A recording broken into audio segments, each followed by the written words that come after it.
കുമളിയിൽ ഇന്നലെ ഇരുചക്ര വാഹനത്തിന് പിന്നിൽ കാറിടിച്ച സംഭവത്തിൽ വണ്ടിപ്പെരിയാർ സ്വദേശി ജെറിനെതിരെ പോലീസ് കേസെടുത്തു. ഇയാൾ മദ്യപിച്ചാണ് കാർ ഓടിച്ചിരുന്നത് എന്ന് വൈദ്യപരിശോധനയിൽ കണ്ടെത്തിയിരുന്നു.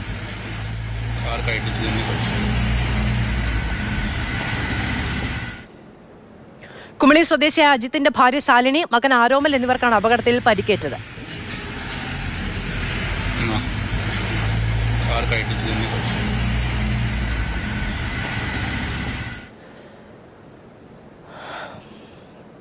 നിതിൻ തോമസ് വിവരങ്ങളുമായി നമ്മളോടൊപ്പം ചേരുകയാണ്. നിതിൻ, ഇയാൾക്കെതിരെ എന്തായാലും പോലീസ് കേസെടുത്തിട്ടുണ്ട്. എത്ര അലക്ഷ്യമായിട്ടാണ് ആ വാഹനം ഓടിച്ചു പോയത് എന്നുള്ളത് നമുക്ക് കാണാൻ കഴിയുന്നുണ്ട്. എപ്പോഴാണ് ഇയാളെ അറസ്റ്റ് ചെയ്തത്? ഇന്നലെ തന്നെ കസ്റ്റഡിയിൽ എടുത്തിരുന്നു മധു. ഇത് നമുക്ക് തീർച്ചയായിട്ടും ഈ ദൃശ്യങ്ങളിൽ തന്നെ നമുക്കത് വ്യക്തമാണ് എത്രത്തോളം അലക്ഷ്യമായിട്ടാണ് ആ വാഹനം ഓടിച്ചിരുന്നതെന്ന്.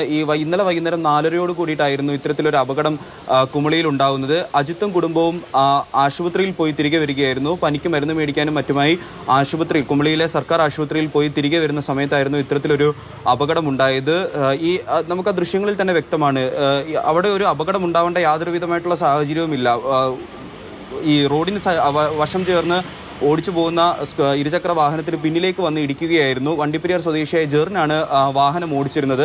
ഈ അപകടമുണ്ടായി ഉടനടി തന്നെ നാട്ടുകാരൊക്കെ ഓടിക്കൂടി ഇവരെ എടുത്ത് റോഡിൻ്റെ വശത്തേക്ക് ഇരുത്തി. അതിനുശേഷം ഇത് ചോദിക്കാൻ ചെന്ന അജിത്തിനെ ഈ ജെറിൻ കയ്യേറ്റം ചെയ്യാനും ശ്രമിച്ചു.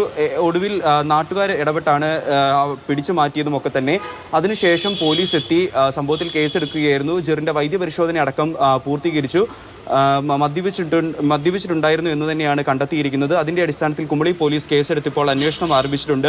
ഈ അജിത്തിൻ്റെ മകൻ 7 വയസ്സുള്ള ആരോമലിനും അതുപോലെ തന്നെ ഭാര്യ ശാലിനിക്കും ഈ ദൃശ്യങ്ങളിൽ നമ്മൾ കാണുന്നുണ്ട് ആ ഇരുചക്ര വാഹനത്തിൽ നിന്നും തെറിച്ചു വീഴുന്നത്. ആ തെറിച്ചു വീണ് പരിക്കേറ്റിരുന്നു. ഒരുപക്ഷെ ആ കാർ പെട്ടെന്ന് ബ്രേക്ക് ചെയ്തതുകൊണ്ട് വലിയൊരു അപകടം ഒഴിവായി. പക്ഷേ ഈ ഇടിയുടെ ആഘാതത്തിൽ തെറിച്ചു വീണ ഇരുവർക്കും ദേഹത്ത് പരിക്കുകൾ ഏറ്റിട്ടുണ്ട്. കാര്യമായ പരിക്കുകളല്ല. പക്ഷേ ഇന്നലെ തന്നെ അവർ പ്രാഥമിക ആരോഗ്യ കേന്ദ്രത്തിൽ പോയി ചികിത്സ നേടിയിരുന്നു. പക്ഷേ ഇപ്പോൾ അവർക്ക് രാവിലെ വീണ്ടും ശരീരത്തിൽ പല രീതിയിലുള്ള അസ്വസ്ഥതകളും വേദനകളും അനുഭവപ്പെടുന്നതിനെ തുടർന്ന് ഇപ്പോൾ വീണ്ടും അവർ ആശുപത്രിയിലേക്ക് പോകാൻ പരിക്കേറ്റ 2 പേരുടെയും ഒപ്പമുണ്ടായിരുന്ന ഈ ബൈക്ക് ഓടിച്ചിരുന്ന അജിത്ത്, പരാതിക്കാരൻ, നമ്മളോടൊപ്പമുണ്ട്. ശ്രീ അജിത്ത്, ഞങ്ങൾ ആ ദൃശ്യങ്ങൾ കാണുകയായിരുന്നു. നിങ്ങൾ ഓടിച്ചു പോകുന്ന വാഹനത്തിന് പിന്നാലെ എത്ര അലക്ഷ്യമായിട്ടാണ് ആ വാഹനം വന്നിടിച്ചത് എന്നുള്ളത്. കുഞ്ഞിന്റെയും ഭാര്യയുടെയും ആരോഗ്യാവസ്ഥ എങ്ങനെയാണ്? അവർക്ക് തീർത്തും മേല ആശുപത്രി പോയിട്ട് ഒരുക്കൊണ്ടിരിക്കുക.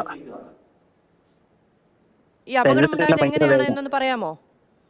അവിടെ ഉണ്ടെങ്കിൽ അവര് പുറയുന്ന പിന്നീട് വന്ന് ഇടിക്കുമായിരുന്നു. മധ്യലേഖയിലായിരുന്നു അവര്. ഓവർ സ്പീഡായിരുന്നു. അജിത്ത് ഇത് ചോദിക്കാൻ പോയപ്പോൾ ഇദ്ദേഹം അജിത്തിനോട് തട്ടിക്കയറിയോ? എന്നോട് തട്ടിക്കയറി. അവര് എന്നിട്ട് എന്നെ തല്ലാനൊക്കെ തുടങ്ങിയായിരുന്നു. എന്നിട്ട് ആളുകൾ വന്ന് പിടിച്ചു മാറ്റുകയായിരുന്നു അല്ലേ? എന്നിട്ട് ആളുകൾ വന്ന് പിടിച്ചു മാറ്റിയായിരുന്നു. എന്താ ഇയാളുടെ വാദം? അല്ല, എന്തിനാണ് നിങ്ങളോട് ദേഷ്യപ്പെടുകയും തല്ലാൻ വരികയും ചെയ്തത്? അവര് മധ്യലേഖയിലായിരുന്നു. ഞാൻ ചോദിക്കാൻ ചെന്ന് കഴിഞ്ഞപ്പോഴത്തേനാണ് അവർ എന്നോട് തട്ടിക്കേറിയത്. ഞാൻ ചോദിച്ചാൽ എന്തിനാ ഇത്ര സ്പീഡിൽ വരുന്നതെന്ന് ചോദിച്ചു. പതുക്കെ വരത്തില്ലായിരുന്നു എന്ന് ചോദിച്ചു. അന്നേരത്തിനാണ് ഇവർ എന്നോട് ദേഷ്യപ്പെട്ട് കയറി എന്റെ കോട്ടറെല്ലാം കയറി പിടിച്ചിട്ട് എന്നെ തല്ലാൻ തുടങ്ങിയത്. ഒറ്റയ്ക്കായിരുന്നോ? ഈ ജെറിൻ ഒറ്റയ്ക്കാണോ വാഹനത്തിലുണ്ടായിരുന്നത്? ഇല്ല, അവർ 2-3 പേരുണ്ടായിരുന്നു വണ്ടിക്കകത്ത്. മദ്യപ സംഘമാണ്? മദ്യപ സംഘമായിരുന്നു. ഇവർക്ക് എല്ലാവർക്കും എതിരെ കേസെടുത്തിട്ടുണ്ടോ ഇപ്പോൾ പോലീസ്? ഇല്ല. ജെറിനെതിരെയാണ് കേസ് അല്ലേ? അറിയത്തില്ല, എങ്ങനെയാണെന്ന് അറിയത്തില്ല. സ്റ്റേഷൻ ചെന്നെങ്കിലും അറിയത്തുള്ളൂ.